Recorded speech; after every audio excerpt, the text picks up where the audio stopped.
Левая рука абсолютка злотого тура. Победу в финальном поединке с Красимиром Костадиновым берет Дмитрий Силаев. Но это только первый финал. Ведь в предвариловке лучшим был Красимир. И теперь их ждет третий решающий поединок.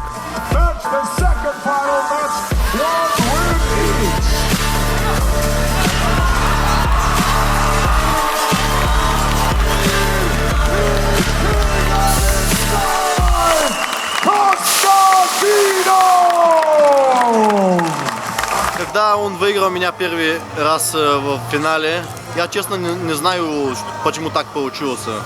Я не смог срываться. Первый раз, когда мы в круг попали, я думаю, что я смог бы выиграть. Я понял, что без завязок я не смог закрутить его. И поэтому я срыв сделал и со завязок в круг пошел.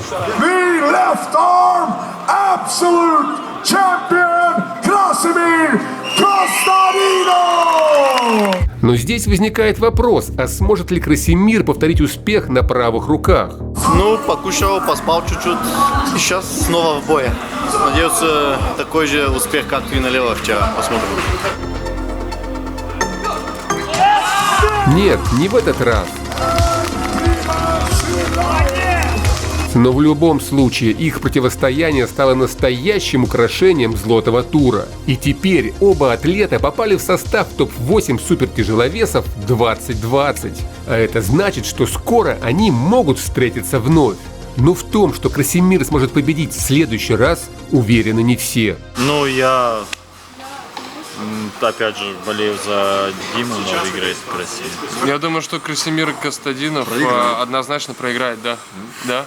Причем, с таким счетом уверенным проигрывает, то есть там 5-1 максимум. Скажем даже так, не все уверены, что Красимир сможет пройти хотя бы Алекса Курдечу. Честно говоря, мне чувствуется внутри, мой внутренний армрестлер подсказывает мне, что в этом поединке победит все-таки Курдеча. А внешний армрестлер что? А внешнего армрестлера я отключил сейчас. В общем, Курдеча 5-1, не больше. Но сегодня перед нами стоит задача не только взвесить шансы новичков топ-8 Дмитрия Силаева и Красимира Костадинова. Нам также предстоит понять, что же будет происходить в стане лидеров. Я на если. Если Лалетин соберется и над ошибками начнет работать, а если Сагинашвили возьмет себя в руки и улучшит свои показатели, тогда Сагинашвили выиграет. Так что я за если. Скрывать не будем, наш недавний выпуск про польское шоу вызвал огромное количество споров по нашей трактовке финального поединка. Это круто, это круто. Виталий проиграл первый раунд, но в борьбе это круто. Так вот, половина наших зрителей увидела в этом поединке безоговорочную победу Ливана, а другая половина – огромный потенциал Виталия Лалетина. Ну, конечно, однозначно. Однозначно они прям зарубились на центре, и вообще непонятно было, что происходит. Просто и не туда, и не сюда. В первом раунде было волнение. В первом раунде, когда Виталик стартанул, у меня как сомнения уже появились. Но потом потянул. Потом уже, конечно, Ливан, там, последующие раунды, он уже там навязывал свою борьбу и пробивал кисть. Но то, что происходило в Польше, уже не так важно, ведь сегодня мы, при поддержке наших экспертов, заглянем в будущее. Заглянем и узнаем, как сложатся все поединки топ-8 в 2020 году. Дорогие друзья, мы проводим жеребьевку первого этапа. Топ-8. Электронная жеребьевка, электронная, подтасовки, всякие подтасовки невозможны. Итак, первый поединок. Дмитрий Трубин и Тим Брезнан. Пожалуйста, друзья.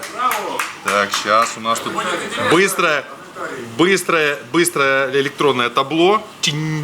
Трубин против Брезнана. На самом деле, этот поединок мы с вами уже видели на финальном шоу ТОП-8 в 2019. И в будущем году в раскладе сил между этими атлетами вряд ли что-то кардинально изменится. Какие бы слова Дмитрий ни говорил в адрес своего соперника. От Бреснана надо всегда ждать сюрпризы, держать ухо востро, как говорится. Потому что он не раз доказывал, что его недооценивать – это смерти подобно. Никто не спорит, Тим Брезнан силен. Но Дмитрий Трубин сильнее на порядок. О чем красноречиво свидетельствуют счеты Хармфайта в финальном круге ТОП-8 – 6-0 в в пользу российского атлета. Тем самым Дмитрий заявил, что череда поражений уже позади, и впереди теперь только победы. And it's 2-0, and Trubin makes it look simple this time. Здесь стоит пояснить главное правило жеребьевки. Леван Сагинашвили, Виталий Лалитин, Евгений Прудник и Дмитрий Трубин входят в первую чемпионскую подгруппу. И поэтому в первом круге они друг с другом бороться не будут. Хотя изначально Трубин был вне этой четверки. Сейчас кто с 2 поражениями, он выше может стоять, чем я. Допустим. Да. Я 2 раза выиграл, если буду занимать ниже, допустим, позицию, если... Ох, нехорошая система. Поволноваться в офисе у Игоря Музуренко Дмитрию пришлось немало. Но в итоге все утряслось. И сегодня Дмитрий Трубин среди чемпионов. Скажем больше, он уже выиграл в нашем виртуальном сражении первый поединок. Поэтому идем дальше. Вторая пара участников. Топ-8 тысяч. Евгений Прудник. О, и с кем же, кто же его соперник? Евгений Прудник и... Алекс Курдеча. Алекс Курдеча. Ну кто отвечает? Давайте. Кто Давайте Георгий. У него правильный ответ, по-моему, родился. Я думаю, выиграет Прудник. Счет. Да. Счет 5-1. В супертяжелый вес Прудник вместе с Бабаевым поднялись из категории 95 килограммов. Но если Рустам в итоге не смог взять в топ-8 ни одного раунда, то Евгений Прудник показал себя очень хорошо. В первом раунде он вчистую выиграл Рустама Бабаева, во втором показал брешь в силе Виталия Лалитина, ну а в третьем провел шикарный поединок с Кадыргалием Гарбаевым, который выиграл со счетом 4-2. Хотя новая сила и вес даются Евгению очень непросто. Как сказывается топ-8 в твоей работе? В театре? Да. Ну как? Костюмы перешивают, роли меняют. Не, ну как, роли еще не меняют, но костюмы уже, там, вставки уже дошивают все. Даже обувь увеличилась, размер обуви. Вот как Лалитин рассказывал, что когда 130 килограмм набрал, он почувствовал тяжесть там, и плохое самочувствие, тяжело ходить даже. Вот у меня точно такой же рубеж после 113. То есть 113 килограмм с половиной, я уже чувствую, я уже иду, и у меня уже спина ломит, поясница устает от собственного веса, одышка, там 5 минут прошел, уже надо посидеть, потому что масса давит. Только ниже 113 раз нормально себя чувствую, прям такой вот рубеж. Поэтому летом перед вторым этапом, я еще помню, где-то 116 аж набрал, еле ходил. Потом понял, что надо сбрасывать. Сам того не подозревая, Евгений Прудник подвел нас к следующему участнику нашего виртуального турнира. Виталий Лалитин. Лалитин. И его соперник Дмитрий Силаев. Силаев Лалитин. Силаев Лалитин, да вообще жесть, по-моему. Я буду отвечать. Давай. Самая сложная пара на самом деле. И при этом оба соперники мои друзья. Я думаю, честно говоря, их ставить не надо в первом же поединке, потому что бороться они не будут. Для российских поклонников Арма увидеть этот поединок в первом же круге было бы смерти подобно. Но такой вариант тоже возможен. Поэтому нам нужно понять, кто выйдет победителем из этого противостояния. Дмитрий займет при другом раскладе в первом этапе, он займет куда более высокое место. Ставить этих спортсменов в первом же туре категорически нельзя. Нет, если бы они боролись, тогда Лалитин. Да. Согласен, Лалитин. Ну тут без вариантов. Мы видели их спарринги из клуба Самсон в Красноярске.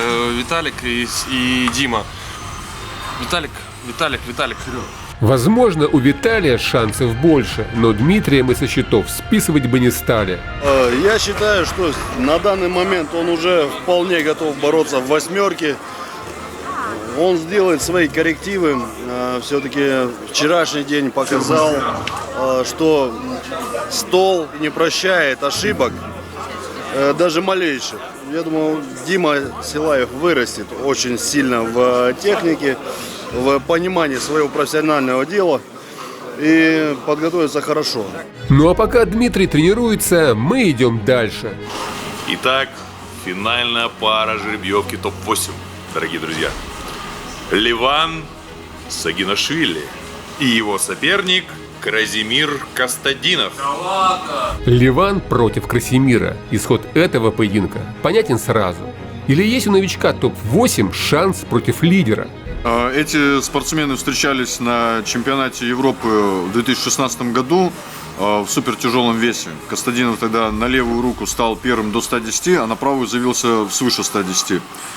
И при этом сумел у Ливана выиграть. Но это было уже, получается, 4 года назад.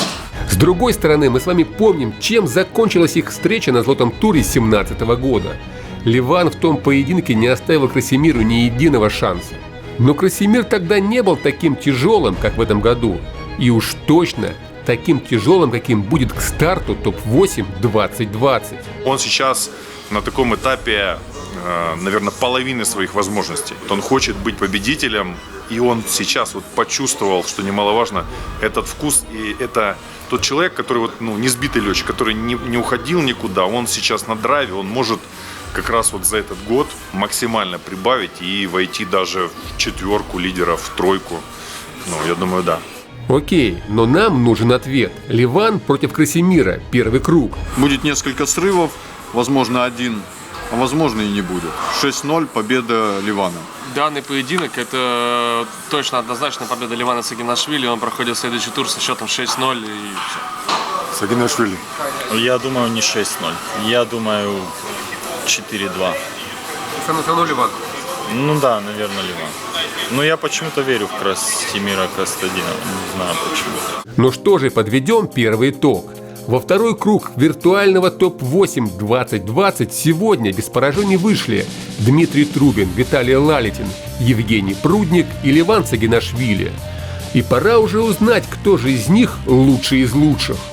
Первая пара второго этапа. Виталий Лалитин, Дмитрий Трубин. Время. Короче, я думаю, что Виталий все-таки пройдет следующий тур и будет бороться за первое-второе место, да.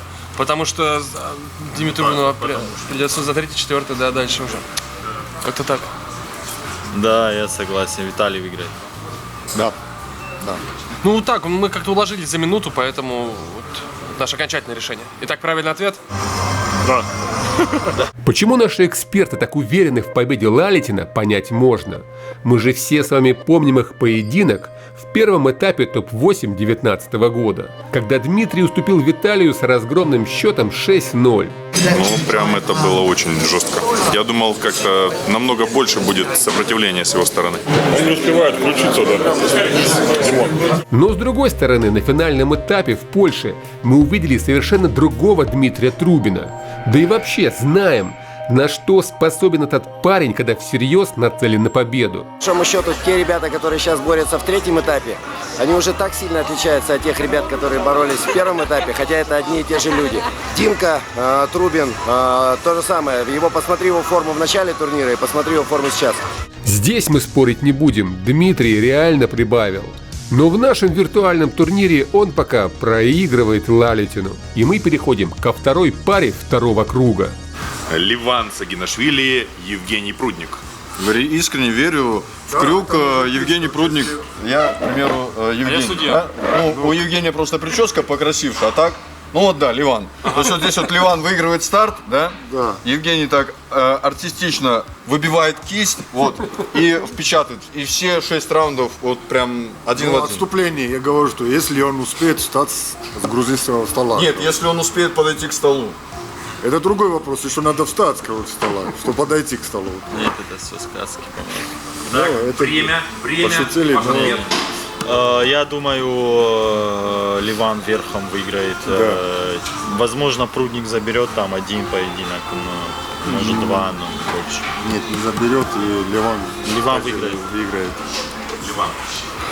Честно, по габаритам, это Сагинашвили. Но мы помним, как Ангарбаев бил в пальцы Ливану. Это было, у людей был шок, ты понимаешь? У людей был шок.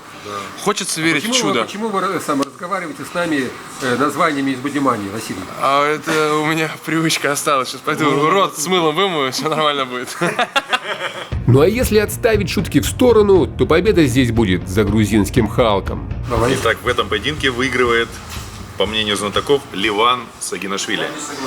Итак, следующий поединок. Алекс Курдечи и Кразимир Костадинов. И в этом поединке, по моему мнению, победит Красимир Костадинов со счетом 6-0 или 5-1. Честно говоря, мне чувствуется внутри, мой внутренний армрестлер подсказывает мне, что в этом поединке победит все-таки Курдечи. Ну, кстати, да, Костадинов, безусловно, здесь лидирует, но, как показал крайний поединок с Рустамом Бабаевым в этом году. Дмитрий прав. Этот поединок Алекса с Рустамом показал, что польский тяжеловес сделал правильные выводы из своего поединка с Ангарбаевым и ощутимо спрогрессировал к финальной части шоу.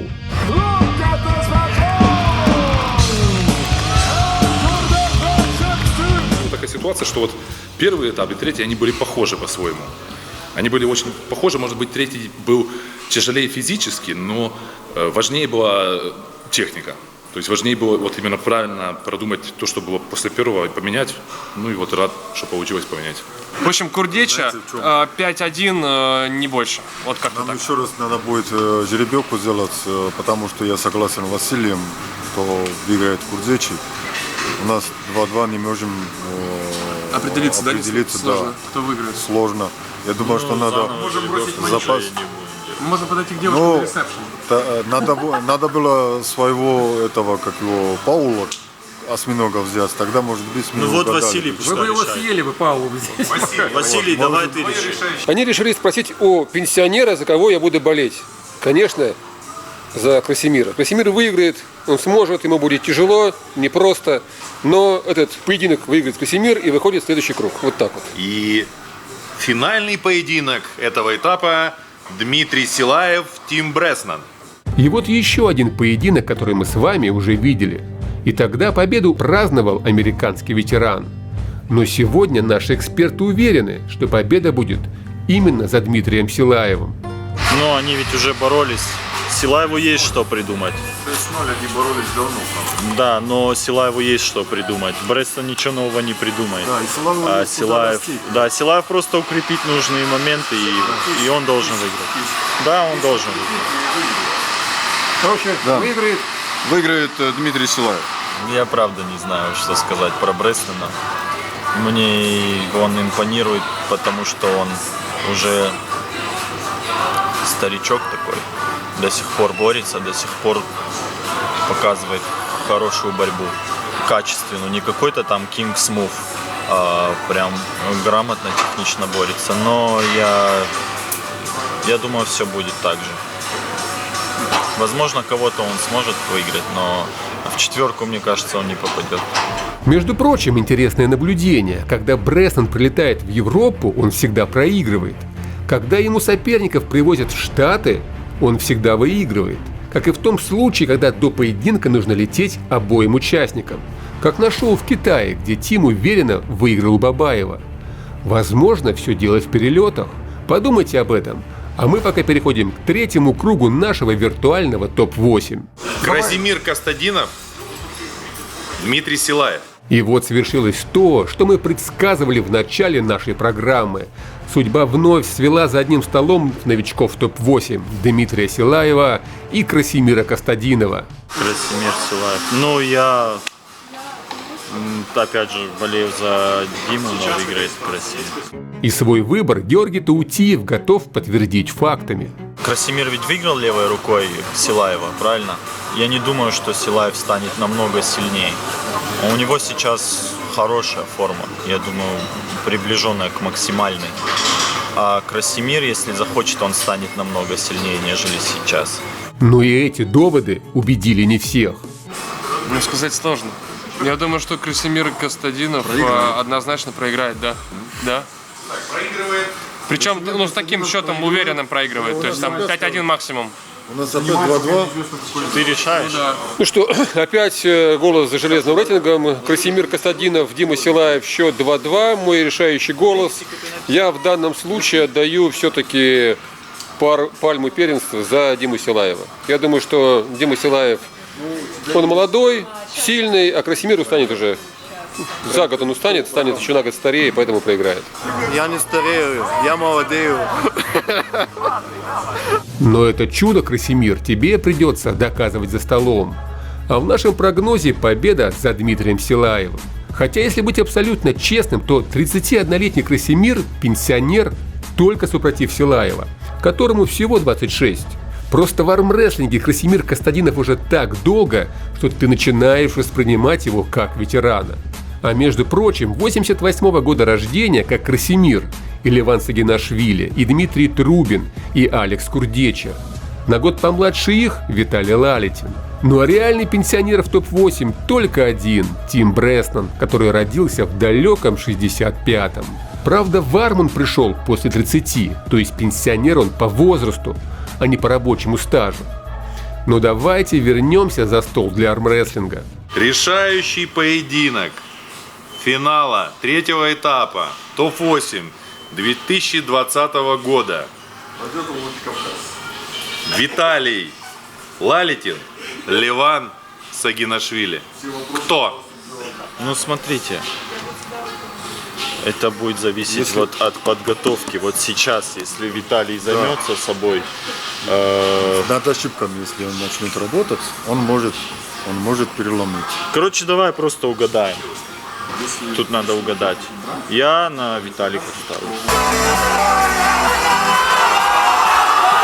Я увидел то, что немножечко потренироваться Виталику, немножечко набрать вес и поработать над конкретными какими-то упражнениями. Он сам знает, я думаю. И все, он выиграет. Он 100% выиграет. Просто ему килограмм, наверное, 10 надо еще прибавить, и все. Там ведь была заруба. Там ведь у Левана кисть ушла. Просто именно вот физически Леван сильнее, больше. И вот это сыграло свою роль. В общем, смысл такой, если Виталик будет делать то же самое, что делал в этом году, он однозначно проиграет в следующем.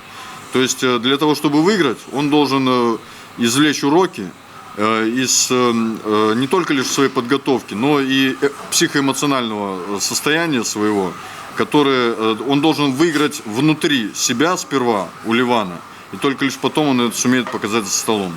В этом году он внутри себя уже проиграл до поединка. На самом деле, подведу итог нашего трехчасового голосования.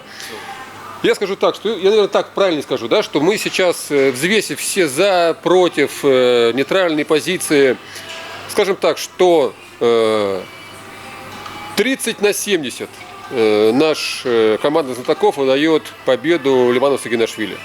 30-70. Вот, на сегодняшний момент. Но оставляет возможность, что Лалитин победит. Эта возможность остается. Вот такой вот у нас получился сегодня виртуальный турнир. А как все сложится в реальном топ-8, нам с вами предстоит только узнать.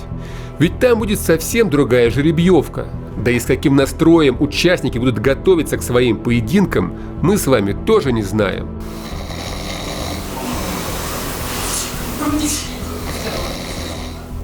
И в конце концов, Алексу Курдече еще только предстоит провести стыковочный поединок. И по итогу в топ-8 может выйти не он, а, например, швед. К сожалению, не держался за руку этого шведа, чтобы приблизительно хотя бы прикинуть порядок сил, что там, как там. То есть, возможно, просто он максимально неудобен, максимально жесткий в определенных движениях, и потому это доставляет неудобства ряду спортсменов. Может быть такое. Возможно, он просто нереально сильный, но у него есть один огромный плюс. Ему всего 22 года. И это однозначно значит, что если не в этом топ-8, то в следующем и в последующих этот человек может показать очень серьезные результаты. Но это, правильно, уже совсем другая история. И ее мы расскажем в следующих выпусках. А на сегодня мы прощаемся с вами. Не забудьте поставить лайк и поделиться этим видео со своими товарищами по качалке. Это важно. А мы поздравляем вас с наступающим Новым годом и прощаемся. До скорых встреч!